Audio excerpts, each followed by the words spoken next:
Hey guys, so this is going to be episode 2 of Building Hogwarts, and today we're going to look at what I have so far for the clock tower. So let's take a look at my original idea. Um, so as I said before, we have the courtyard. This is the clock tower here. Then we have this bridge leading over to the hospital wing. Gryffindor Tower is behind there, and then in the front here is Trelawney's classroom. So that's what I'm going to start with. So we're going to start here at the courtyard and work our way this way. This is the grand staircase tower for reference. So once I have this built, I'll be able to tell how big to build the rest of this, and if I'm able to even build this thing, because this would be a monstrosity.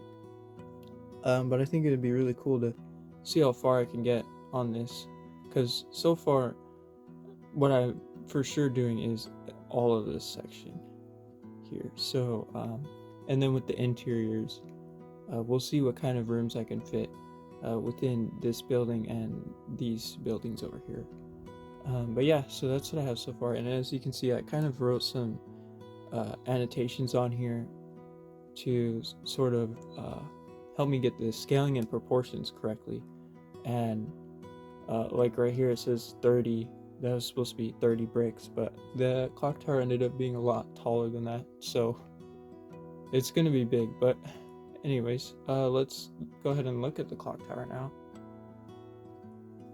now. So as you might be noticing, there is a sort of large step here before you actually get into the building. That's because the floor is actually gonna be a separate piece that I sort of have going around this, and it's going to be taller than this, so you won't be stepping directly from here to there.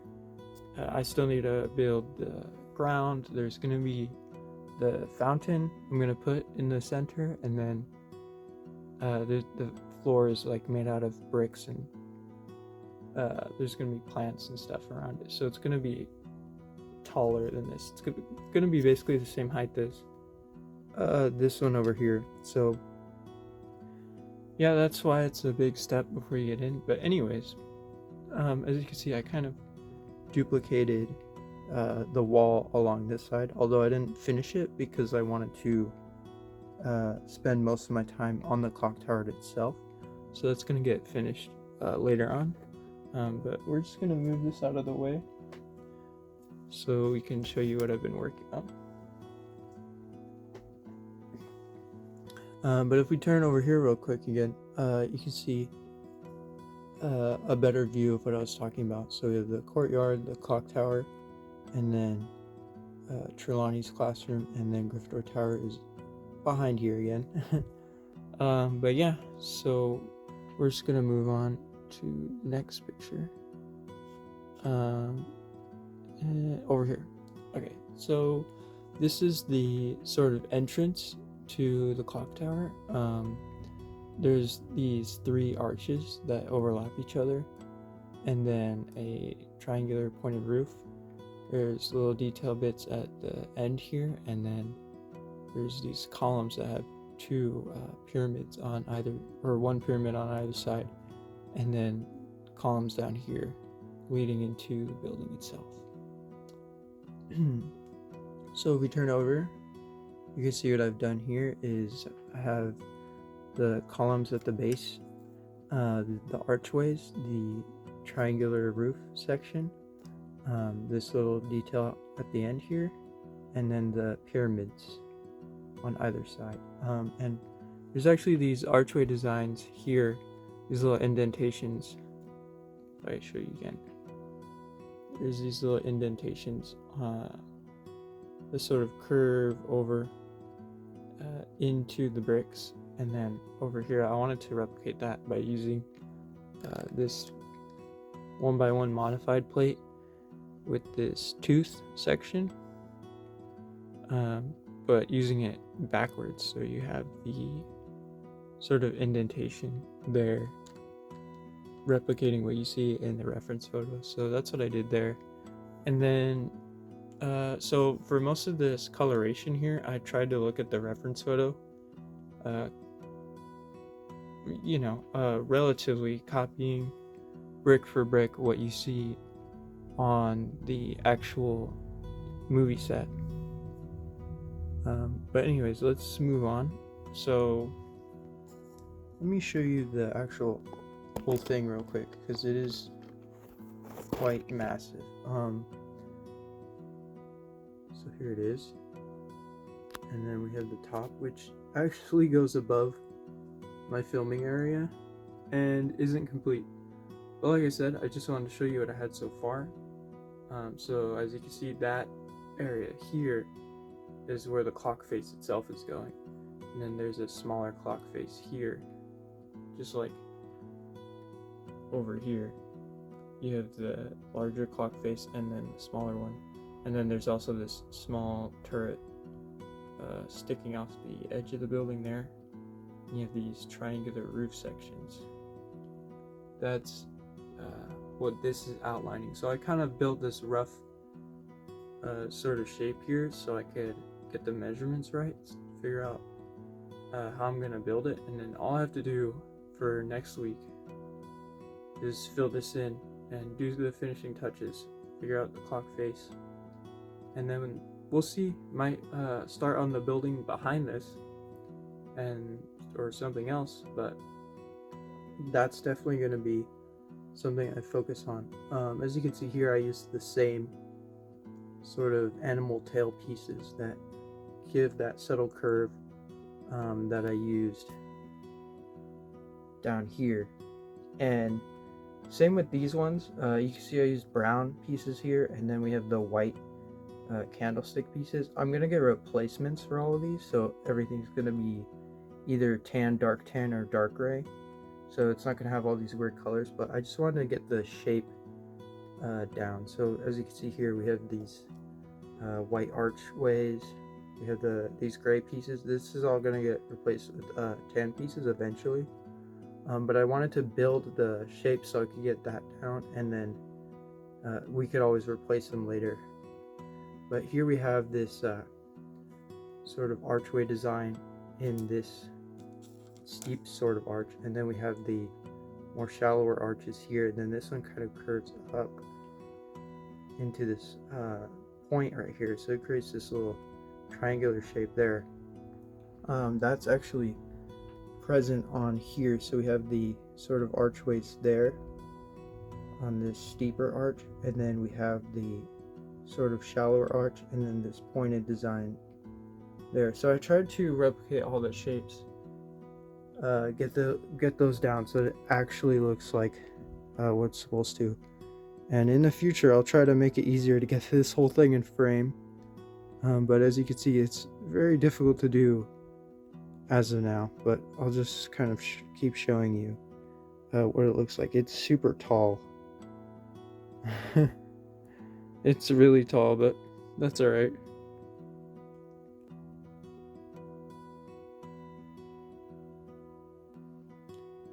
But yeah, so let me actually get this situated on the tripod again so I can show you some more stuff up close. So as you can see here, I have the actual portcullis piece, and that does raise and lower. So I wanted to use this piece because if you look over here again, there's an actual sort of portcullis right here, and it has these sort of spiked ends, and I wanted to replicate that as hold on a second. I wanted to replicate that as accurately as possible.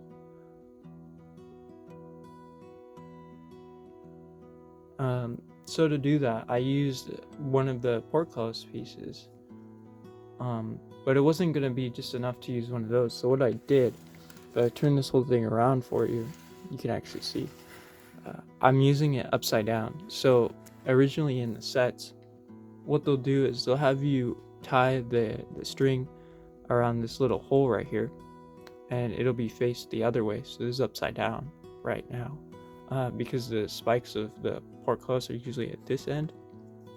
And I figured, since the spikes on the studio model actually face upwards, I wanted to flip this, and then because it's a school, you don't really want something dangerous with spikes on the end, liable to fall down on people or anything like that. So we just had the flat end here. I don't think it really matters, because in the movies you never see this thing lower itself or lowered at all.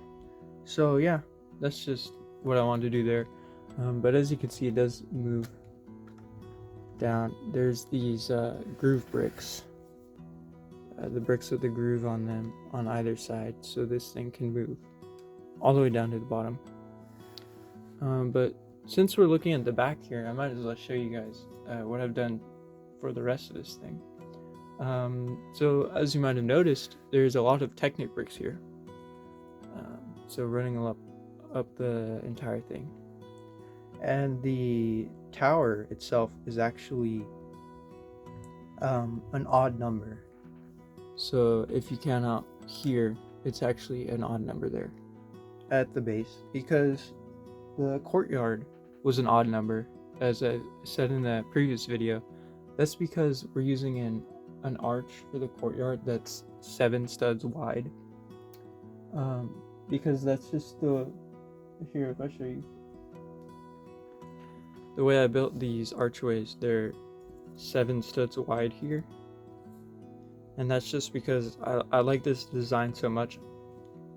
It didn't bother me that I was gonna have to use odd increments, so I just went with it. And it's working out, actually. So the only problem I've had so far is that I've had to jumper some things. So if you look here, the portcullis piece works better with even numbered increments. So at the bottom, we have this whole wall section is jumpered, and you can see that here there's half a plate on this side, and then there's half a plate on this side.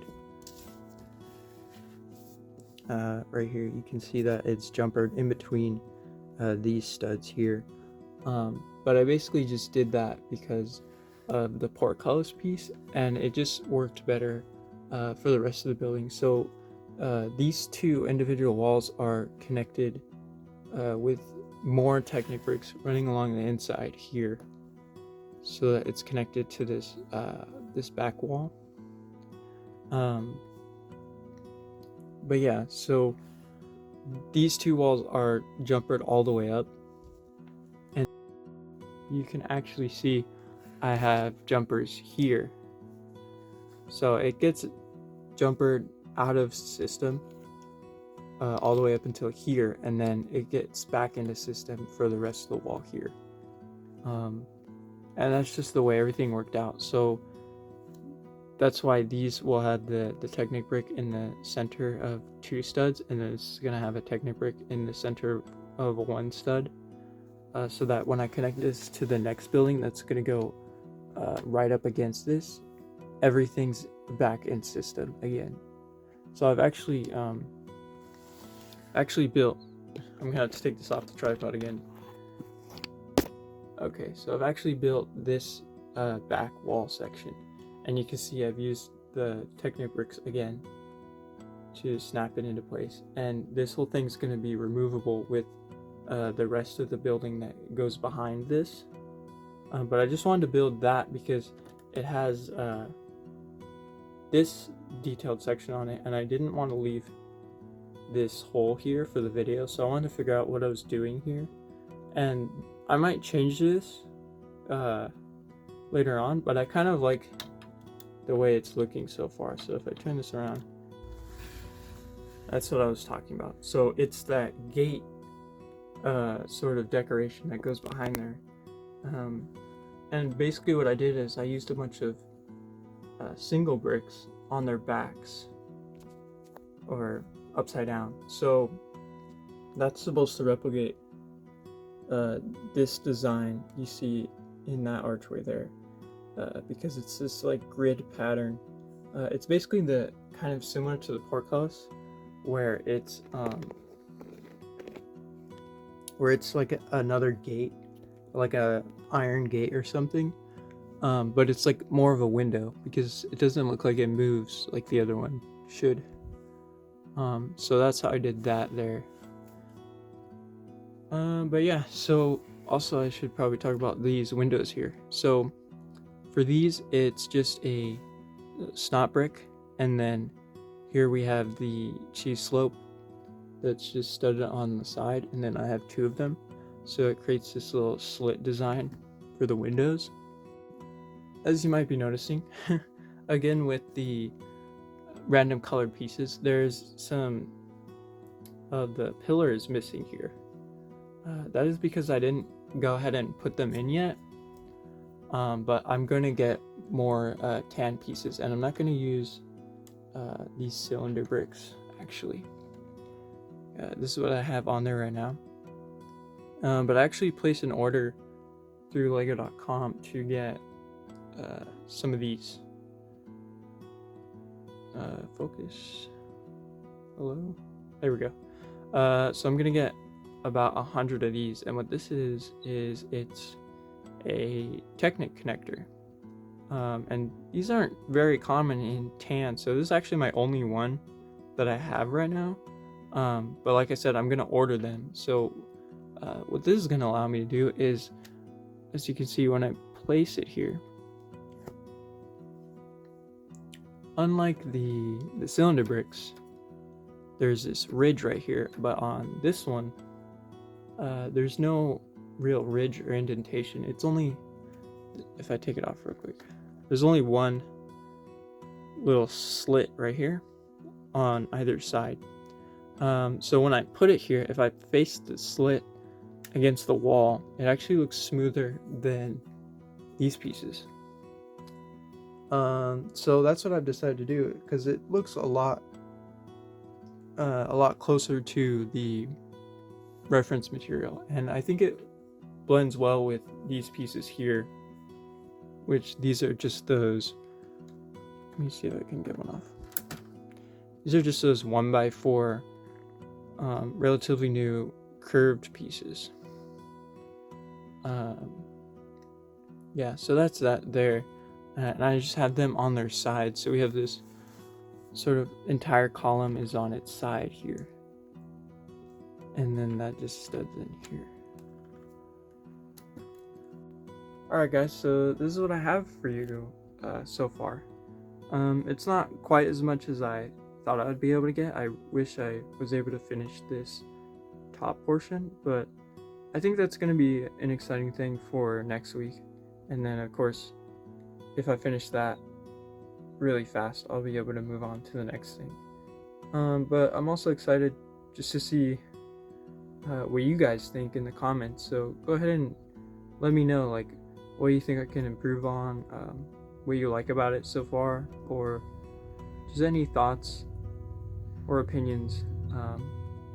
What do you think I should do next time? And yeah, so that's gonna be it for this week's video. I hope you guys are satisfied with the amount of progress I've been making. I try to upload the same day, so they're gonna be all on Saturday, and if I'm able to, before noon. But we'll see how that goes. But anyways, thanks for watching, and I'll see you guys next week.